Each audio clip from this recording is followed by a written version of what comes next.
Today, prices keep rising for American families, but the Treasury Secretary says President Biden's new $1 trillion spending bill could help with that. We check with an expert. And Apple says supply chain issues cost it $6 billion last quarter, and more disruptions are expected, especially during the holiday season. And Facebook is betting big on virtual reality and augmented reality. So what's their role in the future of marketing? That and much more coming up on NTD Business. Good evening. Great to have you with us. I'm Paul Graney. Inflation continued to run red hot in September. The Fed's preferred inflation gauge rose by 3.6% over the past year. That's the fourth month in a row it's been stuck at 3.6%, the highest reading in 30 years. On a month-over-month basis, core PCE rose by 0.2%, down slightly from the month before, but at the same time, consumer spending edged up by a relatively weak 0.6% in September. It rose by a more robust 1% in August. Softer consumer spending is something of a warning sign for the U.S. economy. It accounts for almost 70% of GDP, but combined with higher inflation, weaker consumer spending reinforces concerns about stagflation. That's where the economy slows down, but prices stay stubbornly high. And despite the persistent inflation, the Treasury Secretary says she isn't worried more government spending will make it worse. The Democrats are proposing trillions of dollars in new spending over the next decade. Much of that will go directly into the hands of consumers and will likely be newly printed money, given the government is running massive deficits every year. But Yellen isn't worried about it being inflationary. She says it will help Americans save money on certain services, so it could be anti-inflationary. Here she is with CNBC. For many American families experiencing inflation, seeing the prices of gas and other things that they buy rise, what this package will do is lower some of the most important costs, what they pay for health care, for child care, and it's anti-inflationary in that sense as well. So against this inflationary backdrop, the Democrats are still pushing ahead with their spending plans and likely higher deficits as well. We have with us senior analyst with FX Street, Joseph Trevisani, also a political expert too. Joseph, great to see you. We heard the Treasury Secretary say just now that this particular government spending will actually be anti-inflationary, at least for the people who are getting the more free services from the government. To be honest with you, is this really a legitimate way to fight inflation, or is it just digging us into an even deeper hole? Well, Ms. Yellen has a position in the Biden administration, so her political statements are necessarily in support of what they're doing or what they're planning to do. I think what she said was that some of the provisions, and I think she was specifically talking about medical provisions, might work to reduce medical costs for some people. And that may be true, and it may not be true. I don't really know. But the idea that a multi-trillion-dollar package, perhaps followed by another even greater package, is going to be anti-inflationary, it's a silly thing. She knows that. It will only add to inflation. It will only add to the amount of liquidity that's out there and the amount of money that's chasing a diminishing number of goods. So it will be inflationary. There's no way around it. I think it's interesting as well, usually even at election time or not at election time, people tend not to be that interested in the economy, right? You don't hear so much debate or about the deficits or the trade deficits or anything, but I feel since the prices have started rising, it is more and more even in the mainstream headlines. And I think it's become almost more difficult for a party, whether it's Democrats or Republicans, to really push through these bigger spending bills. You think that's correct? I think that's absolutely correct. The government fiscal deficit gets a lot of play in the press, especially because the press is centered in D.C. I think by and large, most voters don't care a great deal about it. I would say the same thing for the trade deficit. That gets play sometimes, but it doesn't really matter to the voters. But inflation does matter a great deal, I think, to all voters, particularly in one of the more inelastic goods in the American economy, is the price of gasoline. Most Americans depend a great deal on their cars. They don't change their driving habits when the price of gasoline goes up. They simply pay more. that comes out of other parts of the budget. So inflation is a important, and I think a very important factor if it's moving in the direction that it is now before an election.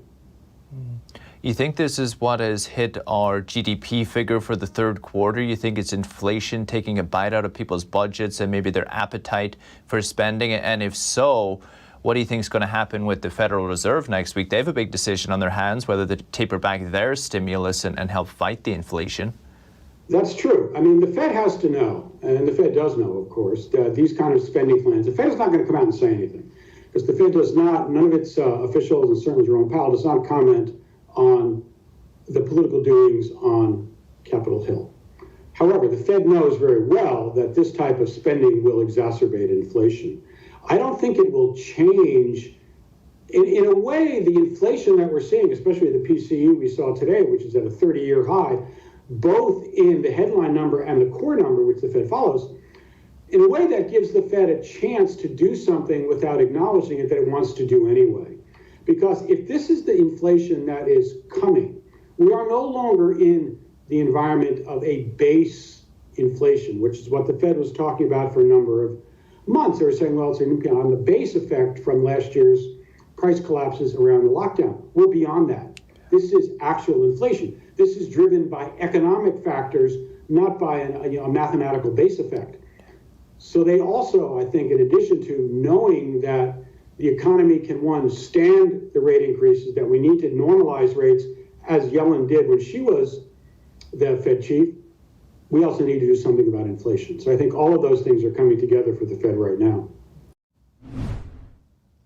Joseph Trevisani, FX Street. And Amazon is reporting a slump in profit that it expects will continue through the holiday quarter. Heavy spending to maintain delivery operations bit into the company's windfall from online shopping. In a tight labor market, Amazon has boosted average warehouse pay and even offered bigger signing bonuses to attract workers. The company, though, is still battling with global supply chain disruptions. It doubled container processing ability, expanded its delivery service partner program, and is ramping up its warehouse investments. But these are expensive measures. In the latest quarter, net income fell by about 50%, as the first since the start of the pandemic. And supply chain problems are hurting Apple, too. Quarterly estimates missed. Now it's afraid it won't meet demand this holiday season. NTD's Evelyn Lee reports. Apple didn't quite hit Wall Street expectations this past quarter, but revenue was still up almost 30%, and each of its product categories also grew on an annual basis. We estimate these constraints had around a $6 billion revenue dollar impact, driven primarily by industry-wide silicon shortages and COVID-related manufacturing disruptions. Even so, we set an all-time record for Mac and quarterly records for iPhone, iPad, wearables, home, and accessories, representing 30% year-over-year growth in products. With sales exploding for iPhones, iPads, and Macs, not only this past quarter, Apple's currently seeing significant growth. But there were also larger supply constraints than expected. Apple CEO Tim Cook says that it's mostly because of the industry-wide chip shortage. They're going to be short about 10 million iPhones, and this is really something that's unprecedented for Apple, and it speaks to what's happened in the worst supply chain crisis that we've seen in the last 30 years. Apple says it expects solid year-over-year growth despite even worse supply chain constraints. Cook expects the December quarter to be the company's largest in history in terms of revenue. But Ives says supply won't be able to keep up. Yeah, right now, inventory going into holidays will be about 70% lower than normal for Apple. I believe if you don't order an iPhone, either in the store or online, by call it the third week in November, right around Thanksgiving, you will not be getting an iPhone for Christmas under the tree. Ives doesn't think that supply chain issues will get better for Apple until next February or March. And until then, there will be massive shortages. This is the first quarter that Apple failed to beat earnings estimates since 2016. Evelyn Lee, NTD News. And contributing to the labor shortage and subsequent supply chain challenges, at least in some part, are vaccine mandates. Now, a judge in Washington says federal employees can't be fired if they have an ongoing lawsuit seeking a religious exemption against the White House's vaccine mandate. Fox News is reporting that 20 people sued President Biden and members of his administration last month. The complaint read that under the mandate, hundreds of thousands of federal employees and active duty service members will be terminated, discharged, or separated by November 22nd. The lawyer representing the plaintiff says the mandate is dangerous to American liberty. I don't think truckers have been in the spotlight quite as much as they have in the last 12 months, and not since I can remember at least. And we're delighted to be joined by two men on the front line. We have Jim Ward. He's the president of DM Bowman and the chairman of the Truckload Carriers Association, and Hugh Andrews, the COO of RG Transport and the chairman at the Indiana Motor Truck Association. And guys, great to have you. Thanks so much for coming on. I know we've all been interested to hear. We have the supply chain problems. Everyone's talking about them. I want to get to the vaccine mandates in just a moment, maybe another piece of stress for you guys to have to deal with. But maybe, Jim, to begin with, I think we're all curious. How do these supply chain problems look to you on the ground? Well, Paul, they continue to be challenging. And, you know, thank you very much for this opportunity to be with you. We're very proud of our commercial truck drivers and all they have done and continue to do throughout COVID and respond to the challenges that we're up against today. But as we all know, there's a lot of issues in the supply chain as we sit here and have this conversation today. And one of the most significant is labor. And we're seeing the same thing in the transportation industry. We have we went into COVID with about 60,000 drivers short, and we're still sitting here today at about 80,000 short. And, you know, we're talking about, as you said, a vaccine mandate, which could even create more issues, no matter how well-intentioned the mandate might be. But it appears it's going to be another couple quarters before we start to see some relief in the supply chain. Hugh, are you seeing something similar? And what do you put it down to, this particular labor shortage?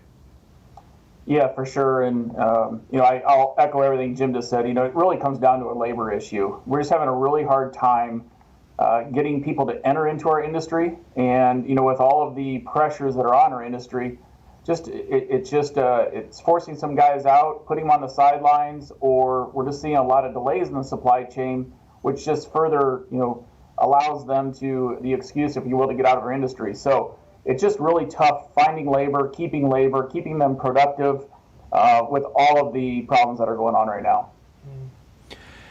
Jim, we speak with the CEO of JKC Trucking over in the West Coast from time to time on the show, and often he's quite upset. You know, he's upset and he's worried. He said he has people coming to him wanting to transport food and other essential items, and like you guys have said, he finds it hard to find the people to do it.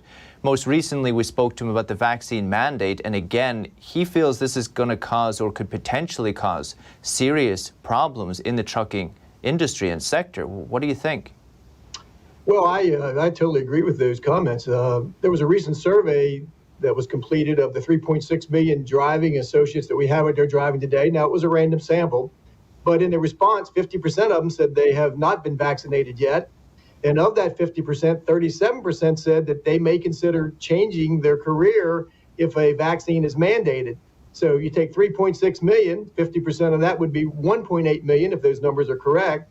And every 10% that would leave the industry is another 180,000 on top of the 80,000 that we're short now. So it's going to create significant challenges in the supply chain if that occurs. Hugh, you speak with trucking business owners, you speak with truckers themselves. Do you talk to them about the mandates? How do they feel, and any idea why such high numbers, or choosing not to get it? You know, I think the struggle that our industry has with the mandate is obviously not that they are for or against the vaccine. The issue is that our workforce has been out working every day tirelessly for the last 18 months with little to no issues. So the drivers feel that they are safe because they work alone all day. And, you know, those that have not received the vaccine may choose to in the future, but, you know, if they're forced to do something, they might avoid it altogether. So, you know, we can't afford to lose any drivers, and like I said before, more are retiring or exiting versus coming into our industry. So, you know, imagine if we push this mandate with all the shortages that we've got now and delays. Imagine what we would do if we had more drivers exit the industry. Listening to the numbers that Jim just outlaid for us, what would that mean for America if this number of truckers did decide that I'm just not going to work anymore? How can you visualize it for us? I can't. All I can tell you right now is in the 30 years that I've been in trucking, this last 18 months is probably the most headwinds I've ever seen, and I can't imagine. The thing that I struggle on is all the inflationary pressures that we're seeing in our system right now. That's kind of what we've experienced the last 18 months. We've had to pay more to get drivers to drive trucks. If we continue to push, not just in our industry, overall, I think the inflation that we placed upon American households will be significant. How much, I can't even begin to guess. But we keep pushing. We're going to keep having shortages. Labor force will continue to struggle. And the only way that you can do that is to get out of the way and let Americans come to work. Jim Ward and Hugh Andrews. And stocks shook off early declines and closed out the last day of trading of the month with some modest gains today. A rise in Microsoft shares helped offset declines in Amazon and Apple after their disappointing earnings. Microsoft actually overtook Apple as the most valuable company in the United States today. The Dow rose 89 points, about 0.25%. S&P 500 gained 9 points, about 0.2%. The Nasdaq gained 50 points, about 1/3% today. And a U.S. senator is under investigation for insider trading. The Security and Exchange Commission is investigating North Carolina Senator Richard Burr about whether he sold stocks last year at the beginning of the pandemic based on non-public information he had at the time. Members of Congress are banned from using non-public information they learned from their position for their personal benefit for obvious reasons. The investigation focuses on a stock trade in February 2020. According to court files on the 13th, Senator Burr sold more than $1.6 million worth of stock from his and his wife's retirement account. That's almost all of his stock holdings. The SEC says it appears Senator Burr then had non-public information about COVID-19 and its possible impact on the United States, think lockdowns. Burr was the chair of the Senate Intelligence Committee at the time. The agency is also investigating Burr's brother-in-law, whether he made similar trades because of the information he got from Burr. But the senator is retiring this term after his term ends next year. He defends his actions, saying his trades were based on CNBC News coverage, not insider information. And the most watched series on Netflix, it's called Squid Game, is making its debut in the cryptocurrency world. Or is it? Many are reporting the new Squid Game coin, inspired by the hit TV series, is actually a scam. NTD's Phil Zoe has the story. Squid Game Halloween costumes, Squid Game restaurants, Squid Game nail salon, all inspired by the hit TV show on Netflix. Now there's even a Squid Game cryptocurrency. The Squid token launched on October 26, trading at just over a penny. But a couple of days later, it's now trading at over $11. That's a whopping 90,000% increase in less than a week. They are being right now overhyped, especially the Squid coin or token, because at the end of the day, they are not backing up any useful technology. People in crypto are living in this world of fear of missing out, or FOMO as we call it. Many people took to Twitter calling the Squid token a scam project. One person said, "My dad bought Squid token and wanted to sell, but it would not let him." Technology website Gizmodo pointed out poor grammar and bizarre spelling errors on the Squid token's white paper, calling it an obvious scam. All they need is to be able to drive popularity to the token, and they become very, very wealthy because everybody else drives up the price. So it's a very nice pump and dump scheme. One big problem, many news outlets are reporting on the new coin's popularity, but fail to mention the many red flags. Experts say this is helping the scammers promote the scam coin. Popular crypto tracker CoinMarketCap is warning people there are reports of people not being able to sell this token. Use caution while trading. A huge percentage of people investing in cryptocurrency, they don't know what they're doing in this space. So please stay informed about going into any crypto token that does not have an actual network effect, a true applicational value, because it's pure speculation, and we all know historically in those worlds, that's when people lose their money. Some expect the Squid token's website to be taken down before Christmas. Phil Zhou, NTD News. And this year's Facebook Connect event brought some pretty big announcements about the company's ambitions. People in the virtual reality and augmented reality industry say there'll be many new possibilities for marketeers. NTD's Colin Fredrickson has the details. Our company is now Meta. Aside from that bombshell announcement Mark Zuckerberg made Thursday, Facebook Connect 2021 had a ton of other big announcements, too many to all list here. For example, Facebook is making it so you can log into Quest with an account other than your personal Facebook account. And accelerating research into augmented reality glasses. Here, the system knows that she may want to turn on the TV, so when she clicks while looking at it, the system turns it on. Ultimately, her AR glasses will tell her what her available actions are at any time. One big announcement was Project Cambria. Cambria will be a completely new, advanced, and high-end product, and it'll be at the higher end of the price spectrum, too. Cambria will have a bunch of new features, such as those combining reality with virtual reality and face tracking. Your avatar will be able to make natural eye contact and reflect your facial expressions in real time. This way, people you're interacting with will have a real sense of how you're actually feeling. This new tech opens up innovative new methods of marketing. This is going to be a revolution in advertising. Aaron Gordon is the CEO of Optic Sky. He says virtual and augmented reality will open up limitless possibilities. We're going to see brands embrace gamification that can be done both individually but also with multiple people. I think we're gonna mesh the worlds of utility and productivity and branded content so that brands not only have a brand purpose, but they have brand uses within new spaces. Gordon says it won't be just about advertising anymore, but about creating experiences where everything is gamified and immersive. When you have a VR headset, you're able to actually capture physiological and physical data. The latest VR headsets, in fact, go even further, and they have integrated biosensors, physiological sensors like pupil dilation tracking and heart rate variability, and they're tracking even your skin conductivity potentially. Now this is more my style.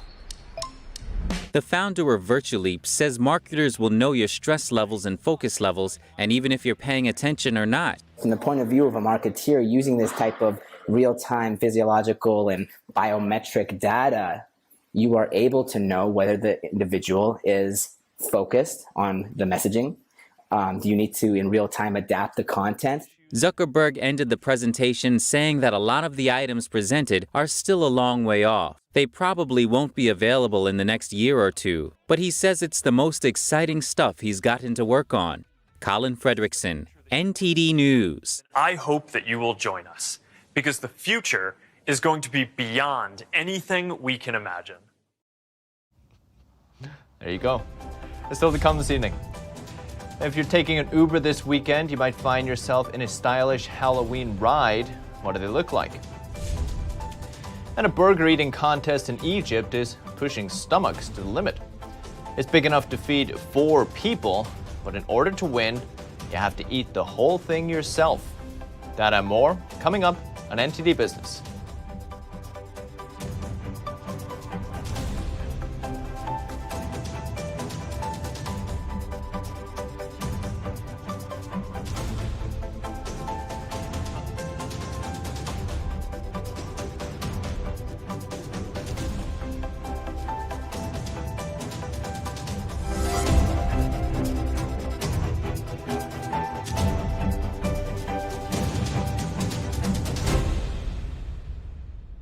Hello, I'm Mike Lindell, inventor of MyPillow. Thanks to your support, you've helped make MyPillow become one of the fastest growing companies in America. Over the last 12 years, you've helped MyPillow create thousands of jobs right here in the USA. When I got MyPillow, I'm asleep almost immediately. I stay asleep at night and I wake up more well-rested in the morning. That's why I invented MyPillow. My patented fill adjusts to your exact individual needs and helps keep your neck supported and aligned. I'm interrupting this commercial right now. Retailers have canceled MyPillow, and to thank you for your support, I'm going to pass the savings directly on to you. For example, you get my 6-piece towel sets, regular $109.99, now only $44.98, or MyPillow dog beds for as low as $19.99 with your promo code. For the best night's sleep in the whole wide world, visit MyPillow.com. Is deep-sea fish oil really healthy? Due to pollution in the oceans, most fish contain heavy metal elements and radioactive substances. That's why it's so important to choose a pure source of omega-3. Puritang green vegetable omega-3 is made from purslane and perylacines, which are rich in nutrients and minerals, especially vitamins A, D, E, calcium, and iron. With natural processing and no harmful chemical additives, it has more than 90% concentration of omegas 3, 6, 7, and 9. It effectively improves brain power and is beneficial to the heart's health. Puritang omega-3 does not smell of fish and contains no pollutants, so both adults and children can safely and easily consume it over a long period of time. Puritang green vegetable omega-3. Eat 2 a day and you'll feel brand new.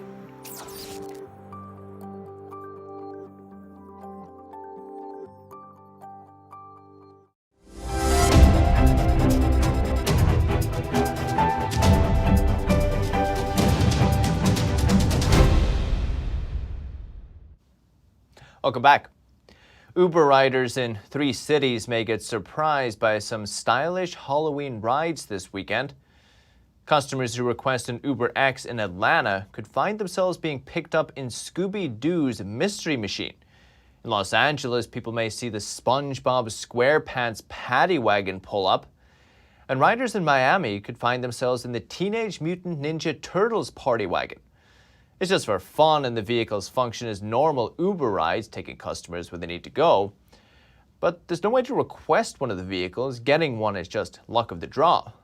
The special vehicles that Uber calls famous rides will be operating from 6 p.m. to midnight all weekend. And an eating contest in Egypt is pushing people to the limit with an enormous cheeseburger. It's a competition only for those who are truly brave and hungry. NTD's Andrew Thomas has the details. 5 contestants stare in awe at this 2-pound burger in a competition organized by this local eatery. Whoever can finish the mountain of meat wins a $63 voucher. We designed this competition for people who can really eat, for whoever can finish this burger by themselves. A lot of people participated in the competition when we first announced it, and today you see here there are 5 contestants who join us. Dubbed the 4 Seasons competition, the burger is topped with a hefty amount of melted cheese and garnished with 4 different kinds of condiments. I saw the offer on Facebook and saw that it was a competition as well. And since I like a challenge, I thought I should come out and try it. And if I win, I get a $63 voucher. Usually, it's a meal for 4 to 6 people. But the brave few who have signed up to take part are served the behemoth burger, for what promises to be a messy experience. I honestly thought it was impossible for anyone to finish it. When I was eating the burger, I said to myself, this can definitely feed up to 4 people, and maybe even 3 people can finish it, if they know how to eat. Initially, the challenge was a marketing campaign for the launch of their newest burger, but the competition became so popular that the restaurant decided to keep it going. Andrew Thomas, NTD News. A lot of fries too. That's the latest business updates for today, but you can still catch NTD Evening News with Stephanie Cox. That's at 6:30 p.m. Eastern. For NTD Business, that's all for this week. Thank you for watching. Have a great weekend. We'll see you on Monday.